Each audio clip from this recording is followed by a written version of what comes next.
Hola a todos. Hoy voy a aprovechar que he salido un momento a arrancar el coche porque tanto tiempo parado, la verdad es que, sobre todo los que tenemos coches antiguos, como este Ford Fiesta del año 88, que es con el que yo me desplazo, pues tenemos que arrancarlo de vez en cuando porque si no se nos queda sin batería y no hay manera luego de moverlo. Quiero aprovechar para hacer una reflexión en voz alta, unos minutos, no quiero alargarme mucho, sobre algunos aspectos de la situación en la que nos encontramos con ocasión del estado de alarma por coronavirus. No voy a entrar en esta ocasión tanto en las medidas, en la imprevisión, etcétera. De esto ya he hablado en un vídeo anterior, seguramente lo vuelvo a tocar.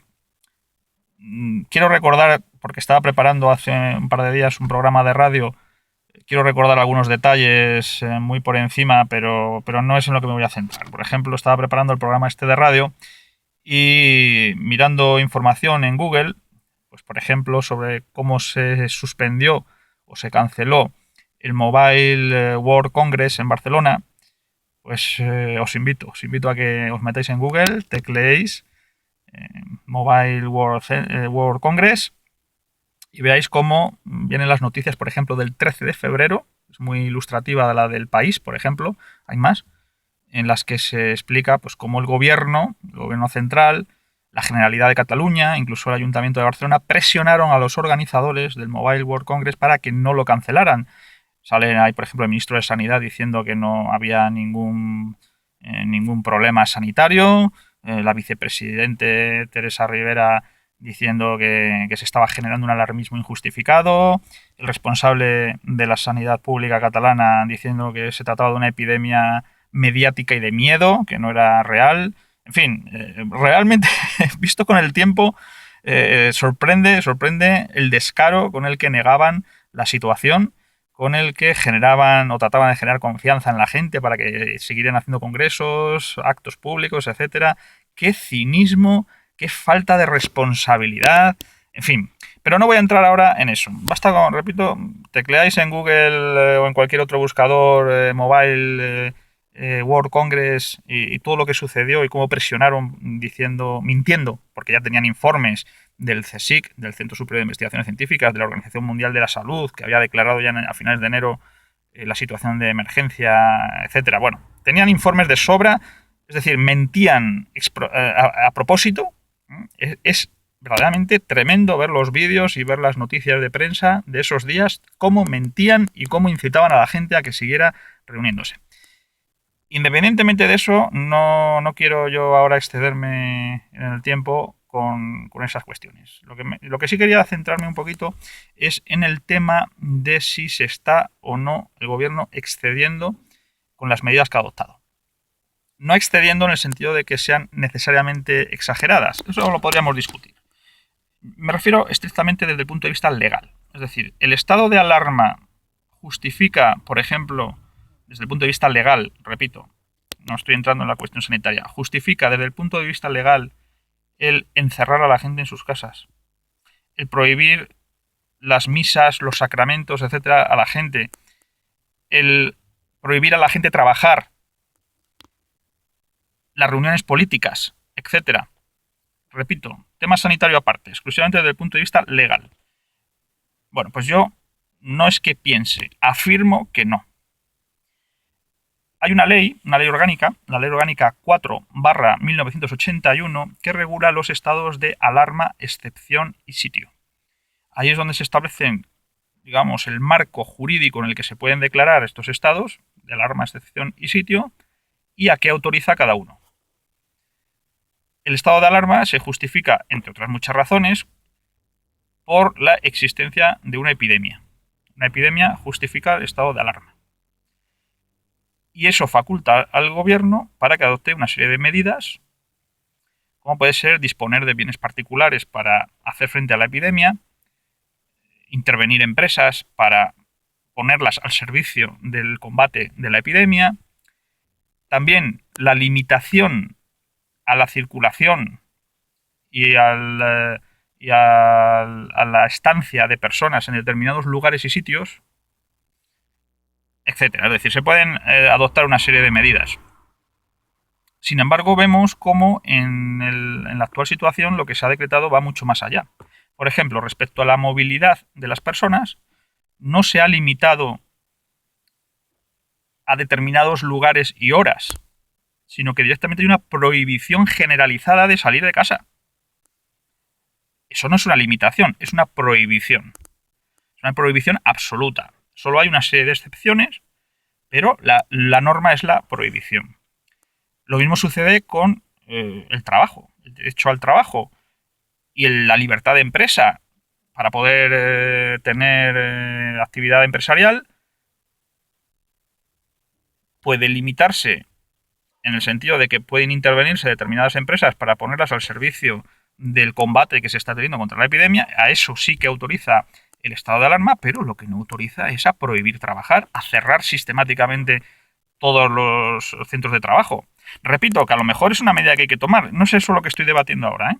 Eso lo podemos debatir en otro momento, si hay exceso o defecto de medidas. Incluso en un vídeo anterior yo ya comenté lo que opinaba al respecto. Pero no estoy entrando en eso, solamente me estoy limitando a lo que autoriza la ley. La ley no autoriza hacer nada de esto. Hay un estado, que es el estado de excepción, que sí lo autoriza. Autoriza la prohibición de circulación, la intervención no solamente de empresas, sino la paralización de la actividad empresarial, el encierro de la gente, como digo, la suspensión de todos los derechos fundamentales, como el derecho a la libre circulación, el derecho a reunión. Es decir, todo lo que se está haciendo tiene amparo dentro de la Ley 4.1981, solo que no en el estado de alarma, sino en el estado de excepción. ¿Qué diferencia el estado de alarma del estado de excepción? Pues que en el estado de excepción las causas son otras. Es decir, por ejemplo, no se puede decretar un estado de excepción por epidemia, pero sí por grave alteración de los servicios públicos o de las instituciones. En este caso hay una epidemia que es tan grande que sus efectos están suponiendo efectivamente una alteración en el orden normal de las cosas, de los servicios públicos y de las instituciones. Luego, aunque no sea por la epidemia, sino por las consecuencias de la epidemia, lo que correspondía, entiendo yo, es decretar el estado de excepción, no el de alarma. A lo mejor en un primer momento se podía entender el de alarma, pero una vez se han alterado el funcionamiento de las instituciones y de los servicios públicos, lo que corresponde es el estado de excepción. Y con el estado de excepción sí se pueden suspender derechos fundamentales. Se pueden. Lo que no se puede hacer es con el estado de alarma. Otra diferencia fundamental es que mientras el estado de alarma es decretado por el gobierno y el Parlamento solo interviene para prorrogarlo, en el estado de excepción, desde el principio, es el Parlamento el que tiene la posición predominante. Es decir, hay que negociarlo, hay que votarlo, etcétera, desde un primer momento. ¿No será que el gobierno no quiere entrar en eso, que él quiere ser el que dirija todo? Ya vemos que con bastante ineptitud, por cierto. Pero bueno, eso es otro tema, como digo.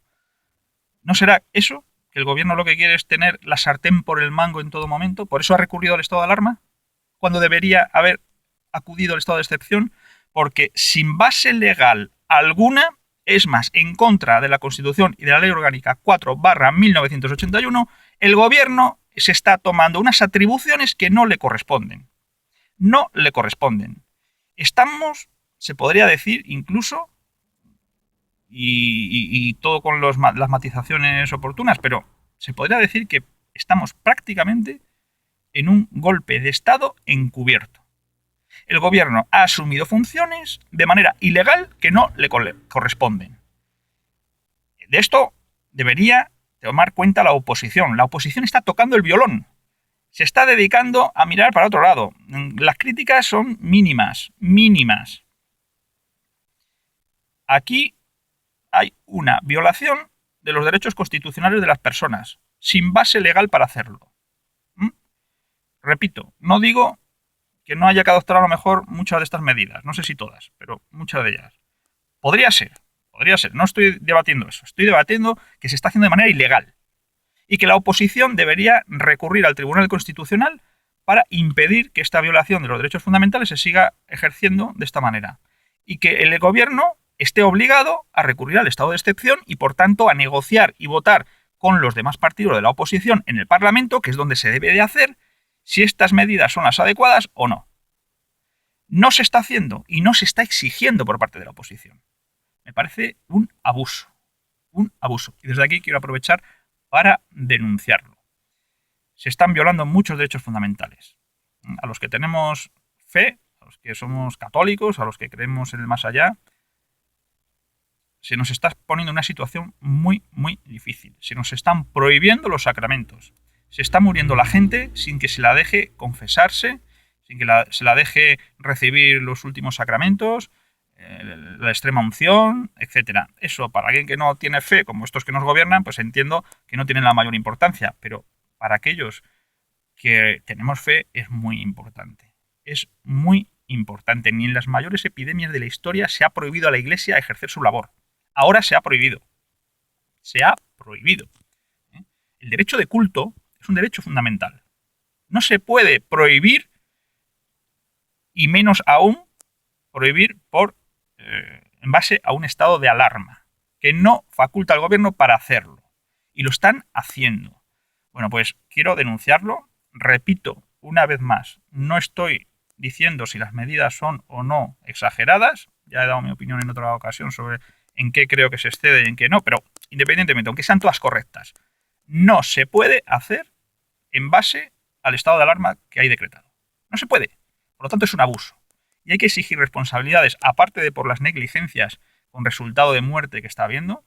Repito, tecleen cómo se suspendió el Mobile World Congress y cómo el gobierno presionó diciendo que era todo una exageración, que se estaba dramatizando, que era una epidemia mediática y de miedo, que no era real. En fin, mírenlo, si está en internet, están ahí las noticias del País y de otros medios de comunicación. Mírenlo. No es una opinión mía, es lo que decían estos incompetentes. Bueno, pues sin entrar en eso, repito, no hay base legal suficiente para cometer los abusos que se están cometiendo. Y esto tendrá que ir a la justicia y de esto tendrán que rendir cuentas estos impresentables que nos gobiernan. Repito, en mi opinión, estamos de facto ante un golpe de Estado encubierto. Y ya que la oposición, que es quien debería denunciarlo, no lo denuncia, pues mientras no me censuren, lo hago yo. Cuidaros y nos vemos en un futuro vídeo, pues cuando el tiempo y las circunstancias lo permitan. Muchas gracias.